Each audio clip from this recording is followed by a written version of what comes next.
जय हिंद दोस्तों, Manjit learning centre में आप सभी का स्वागत है।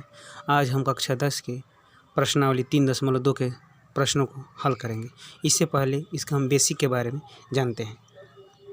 जैसे हम जानते हैं कि दो चररैखिक समीकरण का व्यापक रूप ax by प्लस c के रूप में होता है। अगर हम मान लें कि दो रैखिक समीकरण हैं, मान लें a1 by1 और c1, ये पहला है, ये हमारा समीकरण हो गया।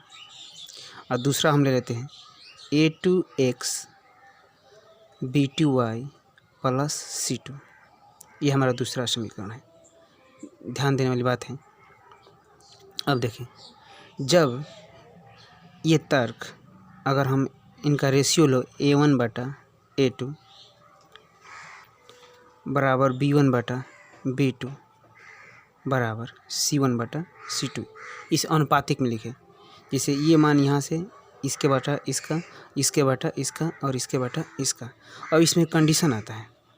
अगर पहला हम देखते हैं प्रतिच्छेदी।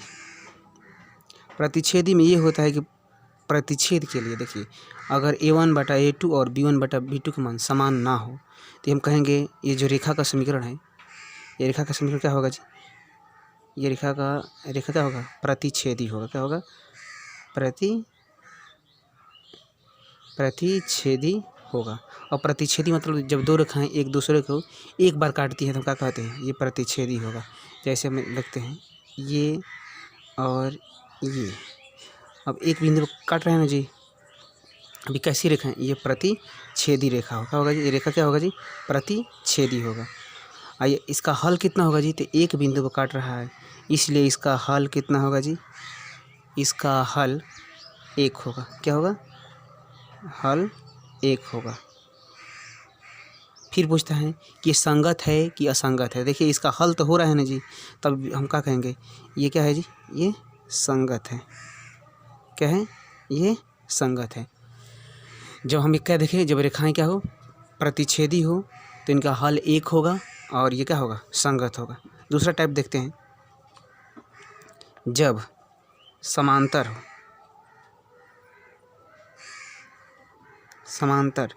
समांतर हो जब ये कभी एक दूसरे को, समांतर मतलब ये होता है समांतर रेखा, समांतर जो रेखा होता है ये कभी भी देखिए, जैसे a1 a2 बराबर b1 b2 हो बट c1 c2 आपस में समान ना हो। a1 a2 b1 बराबर b1 b2 लेकिन c1 c2 आपस में बराबर ना हो। ऐसी रेखा का अगर हम चिन्ह दिखाते हैं, समांतर मतलब ये ऐसी रेखा होती है। समांतर मतलब क्या जी? जो कभी एक दूसरे को जब काटे ही नहीं, जब एक दूसरे को कभी काट ही नहीं रहे तो इसे नहीं काट रही है ना, इसका कोई हल होगा। तो ये समांतर रेखा है तो इसका कोई हल नहीं होगा, कोई हल नहीं होगा, इसका कोई हल नहीं होगा। और ये क्या होगा जी? ये असंगत होगा। क्या होगा? ये असंगत होगा। ये तीसरा हम देखते हैं। तीसरा, जब तीनों रेखाएं, जैसे ए हम क्या लिए थे? a1 a2 b1 b2 बराबर c1 c2, तीनों आपस में क्या हो? ये बराबर हो। a1 a2 b1 b2 और c1 c2 आपस में क्या हो जी? बराबर हो। अर्थात ये कह रहा है जब तीनों आपस में बराबर, यानी कोई रेखा है, इन सभी का मान क्या होगा? माने एक ही रेखा पर इन बिंदुओं का मान होगा। तो ये रेखा क्या कहलाएगा जी? समपाती रेखा कहलाएगा। क्या कहलाएगा? समपाती रेखा कहलाएगा। ये रेखाएं कैसा होगा? समपाती रेखा, माने संरेख टाइप का होगा। एक ही रेखा पर बिंदुएं होगी। और जब पूछेगा इसका हल, तो इसका हल अनेक होंगे। हल इसका क्या होगा जी?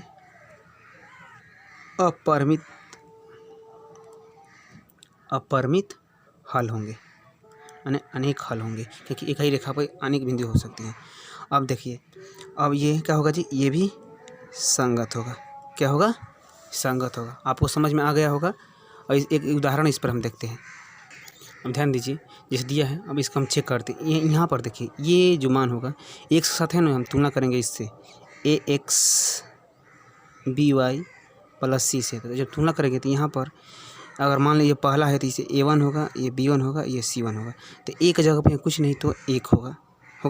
यहाँ पर हम लिख सकते हैं A1 की जगह पे इसमें क्या रहेगा जी 1, B1 की जगह पर -2 और C1 की जगह पर कुछ नहीं तो हम क्या लेंगे 0 लेंगे। और यहाँ पर देखते हैं, अगर हम A2 लें तो यहाँ पर A2 की जगह क्या 3 है और B2 की जगह क्या है जी, B2 की जगह पे यहाँ पर 4 है। और हम C2 देखें तो C2 की जगह -20 है।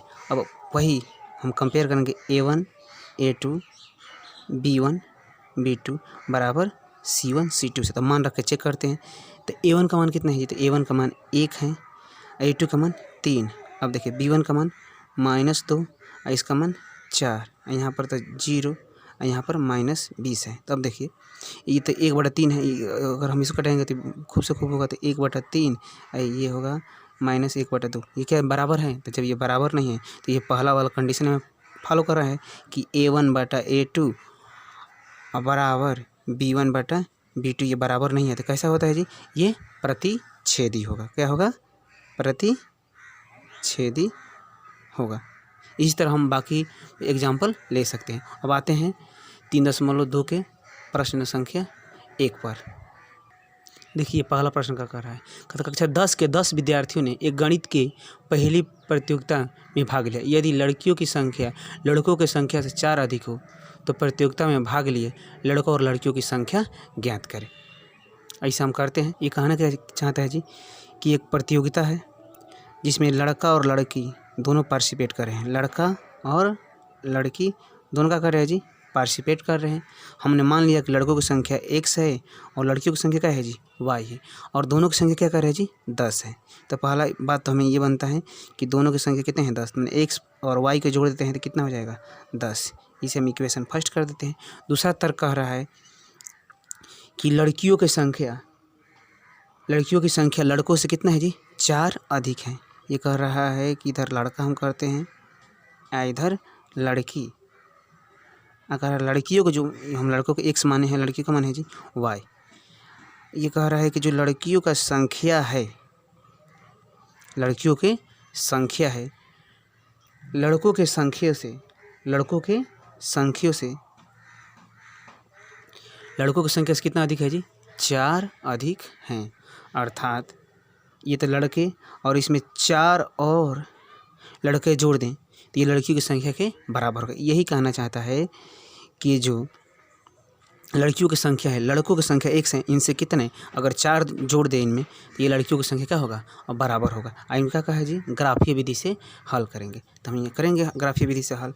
अगर देखिए यहाँ पर x प्लस y बराबर, हम ये पहले 10 इसको माने हैं तो इसे सिंपल वे में हल करेंगे।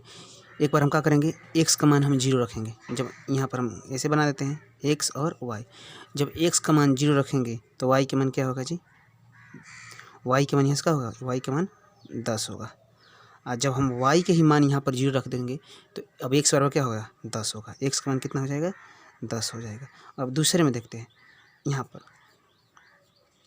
ये आया है कि y बराबर x प्लस 4। तो अगर हम चाहें तो x को इस तरफ लाएंगे तो y माइनस x बराबर कितना हो जाएगा जी, ये 4 होगा।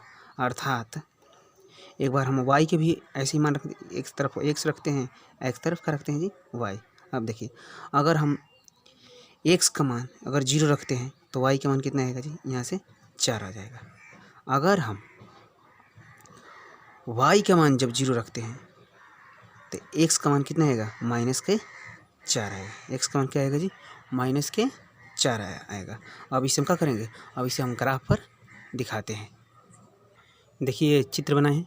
देखिए चित्र में दिया है कि पहले हमें x का मान क्या है जी 0 आया है, y का मान 10। तो x का मान ये मूल बिंदु है, इस पर सभी का होता है 0 होता है। तो x का मान 0 और y का मान 10। तो ये जो हमारा बिंदु होगा क्या होगा जी 0 और 10 होगा। दूसरा कह रहा है x का मान 10 आ रहा है और y का मान 0, तो y का मान 0 और x का मान 10। तो ये हमारा जो बिंदु होगा ये 10 और क्या होगा जी 0 होगा। ठीक, अब इन दोनों का हम क्या करेंगे, हम मिलान कर देंगे। इन दोनों को हम क्या करेंगे जी, मिलान करेंगे। और इसे मिलान कर दिया, और जो इसका इक्वेशन होता है इसे हालांकि हम लिख देते हैं। क्या था जी, x + y बराबर क्या था, 10 था। दूसरा मान दिया है, x का मान 0 रखने पर y का मान कितना आ रहा है जी, 4। तो x का मान 0 रखने पर y का मान 4 आ रहा है। तो ये जो बिंदु होगा इसे थोड़ा ऐसे दिखा रहे हैं, x का मान 0 तो y का मान 4। दूसरा कह रहा है x का मान अगर हम -4 रखते हैं तो y का मान 0, तो x का मान -4 और y का मान कितना आ रहा है जी, 0 आ रहा है। तो -4 और 0, और फिर इन दोनों से क्या करेंगे, हम इसे मिलान कर देंगे।